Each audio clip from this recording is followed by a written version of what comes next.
Hello everybody, it's Dean here and we are here for our Maverrik Live, and yes, I'm wearing a t-shirt. It's freezing here in December. I saw somebody literally skid down the road or fall off their bike this morning and literally slide down the road. It's freezing. So you're joining us today because we're going to be talking about sales. I've got Vasco with me, socially distant of course, and we're going to be talking about what is the most fundamental thing that you need to be doing in sales to improve your performance and get more conversations. That is what makes sales happen if you don't have conversations yet, Vasco. Well, you know, normally when I come to these things, and I think most of us are slightly nervous of what we're going to talk about. Yeah. But this, I'm so passionate about this that I really wanted to talk about. We have to go. So Vasco, conversations are the most important thing. Yeah. What is the number one thing you see people doing that stops them having conversations? Well, I think most people, I think we have to go slightly back, because there's the old way of doing sales, and people, you know, through the ages have done the same type of sales for as long as we can remember.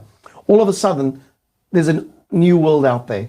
You can't visit, you can't go to Vasco, trade shows. the internet's been around for a long while. Yeah, but I haven't been using it because people, you know, still think about the knocking. You're talking about that thing that we can't talk about because of YouTube's algorithm and because of social media's rules about talking about particular issue that's going on right now. Something 19. Because of that, it's obviously affected the way people sell. In that, people are working from home, so direct dials aren't being answered, business lines, they're passing messages on by email and saying they'll call you back. It's quite difficult to get in front of or get a conversation by phone cold at the moment. And in a way, it goes against the nature of salespeople, because they've got it into their DNA that they have to knock on doors, visit the client, and now all of a sudden they have to do two things which they aren't very much used to, which is get a conversation started with clients, nurture them, and then work on that. Mm-hmm. And that's become very, very difficult for them. Mm-hmm. And this is where they should concentrate. And in fact, this is a great day to be doing this, simply because we've come up with the Maverrik Method. Yeah, so one of the things that we show people, which I think is valid for anybody, whether you've done our programs or not, is that you've got to get that two-way conversation going. And just before today's session, I was actually talking to a business development manager for a financial services company, actually, large financial services company in serving Eastern Europe. And we were talking about what's the best way to get a conversation going.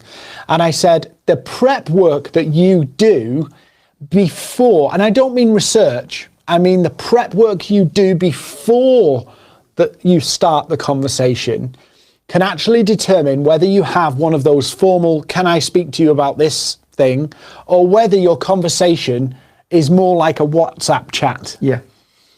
And I said to this business development manager, what you need to do is pivot the way you're doing things so that your sales team, so that you can actually have a conversation that feels more organic and feels more natural. And that is the problem that salespeople have, is to go online and be natural, and to create a conversation that seems and looks natural. They're more into the spray and pray sort of messaging. They are more into the connect and pitch sort of thing. They forget that they need to create a relationship like they did physically. Yeah. They need to do it now digitally. So let me just chip in here, because maybe some people, if you're watching us here and you can see the chat, maybe contribute into this. Because I'd love to, there's sometimes we just get this wrong thinking in our heads. So let's think about a sale. You're trying to talk to a prospect and you want a conversation. Which do? Do you try to create the conversation first, or do you try to get people to consider what you've got to offer first? Now, I would preach from the rooftops that you should be trying to get a conversation before you try to get consideration. So it's conversation before consideration. What does that mean in practicalities? Well, let's look at LinkedIn. You go on LinkedIn, people send you a message and say, this is what I do, blah, blah, blah, worth a chat. Yeah? Consideration before conversation. Whereas what I'd advocate is actually doing it the other way around. Get the conversation going. You're big enough and old enough and grown up enough and clever enough to figure out whether this customer has potential need for your product or service. And if you don't know whether somebody has a need for your product or service, you need to do some research and understand your product better. So that's the first thing. Understand your product and then go conversation before consideration. What happens with conversation versus consideration? If you're going for consideration first, people will evaluate your message if they even read it, because we're all inundated with these messages. They will read it, go, not relevant to me, move on. Whereas pretty much most salespeople will say, I'm going on a rant here now, sorry Vasco. Pretty much most salespeople will say, if I can get a conversation with the person, I know they'll get it. But the thing is, when you start this conversation, what in fact you're doing is creating a relationship. Yeah. And people buy from people they relate to, which they are friendly with, because it all seems much easier. Also, they'll be able to share with you their problems, their pain, so that you can approach them with the correct solution. Yeah. So, people say about know, like, trust. Yeah. I would use awareness, relationship, belief. In other words, they have to be aware of who you are, what you offer, and a bit more detail about you. They have to have a relationship with you that they feel that they could work with you, they could trust you, they could, all that kind of stuff. And then they have to have a belief in your product, your service. Not only can you do it and achieve it, but you can do it and achieve it for them, which is a different thing. So you need those three things in place, but it's conversation first. Because if you don't get the conversation going, you're effectively saying, I'm going to let this prospect consider what I've got to offer without talking to me. But you see, what are you saying makes total sense, especially to the salespeople that were doing sales normally and traditionally through face-to-face contacts.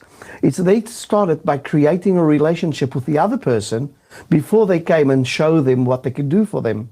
And online, it's the same thing. It's the same principle. Yep. It's just that people are put off because of the way of nurturing is written. And a lot of people don't like to write. It doesn't have to be written. I've done some audio messages on LinkedIn. I've done some video messages. In fact, I sent 2 video messages today. They work, but there's a... It's a different method, isn't it? Yeah, but there's the balance, isn't there? There's the steps here of, if you just send a video message to somebody you've not actually built up anything in any interaction with, it looks a bit weird. Do you know what I mean? If you got an audio messages are quite good on LinkedIn, because when you send them, people don't know what it says, so it creates that mystery. But the thing is, every single salesperson knows since the beginning they started on their job is that you need to create a relationship with your prospect. That's the only way for you to get in and then do what we also say, expand. Yeah, land and expand the relationship. So you really need to do that. And this is all basis of what we call the Maverrik Method. And interesting enough, I've got a little piece of paper over here to read. Oh my. No, because on next Tuesday at 11 in the morning, we are doing a course, a workshop, free workshop, which is called Reinvent Your Sales, and how to transition your sales that you've got, the salespeople that you've got now, into a digital sales force that really works. And this is a course, I think you should attend. And at this moment, I believe that all salespeople are looking at 2 things. How do I go from here? How do I hit my targets? And how do I use my sales force in this new world? And this course is really for everyone that needs this. And just go into our Eventbrite page or into our company page, and you'll see the event there. Register and turn up on Tuesday. Yeah, I think digital selling is here to stay, but I think there's a lot of stuff happening at the moment that you can play a numbers game.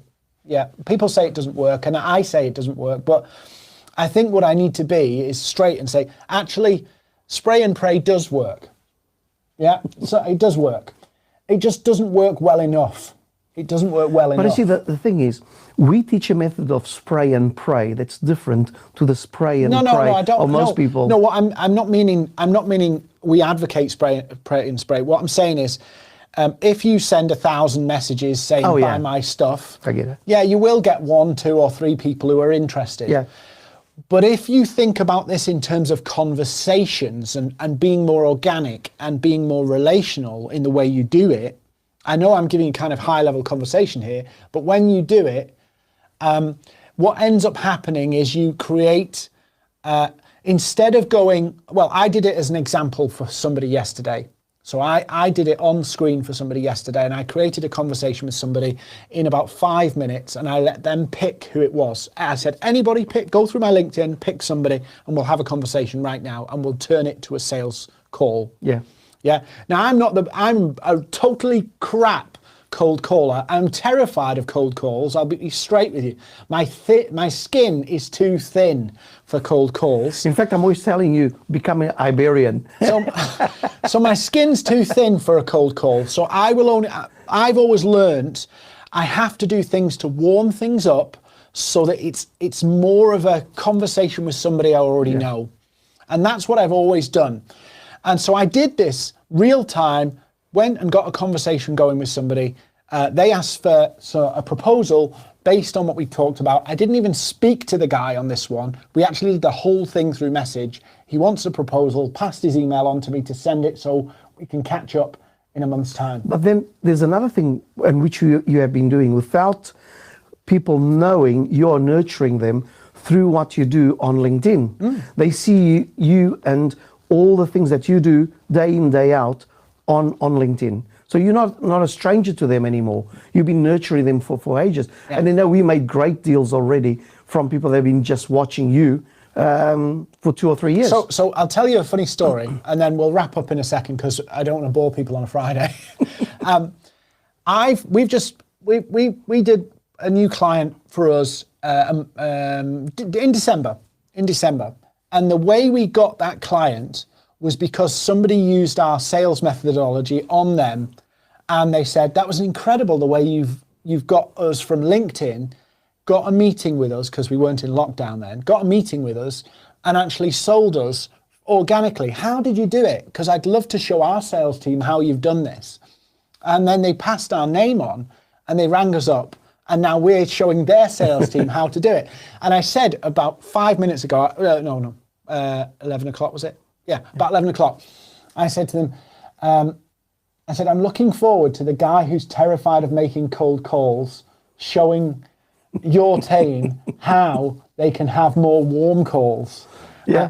And it's common sense stuff, but sometimes in the pressure of I've got to get sales, I've got to hit my numbers, we end up doing things that actually hinder ourselves. Desperation isn't a good ally. I think it's pressure. I don't think it's desperation in the sense of everybody needs to hit numbers. That pressure's there.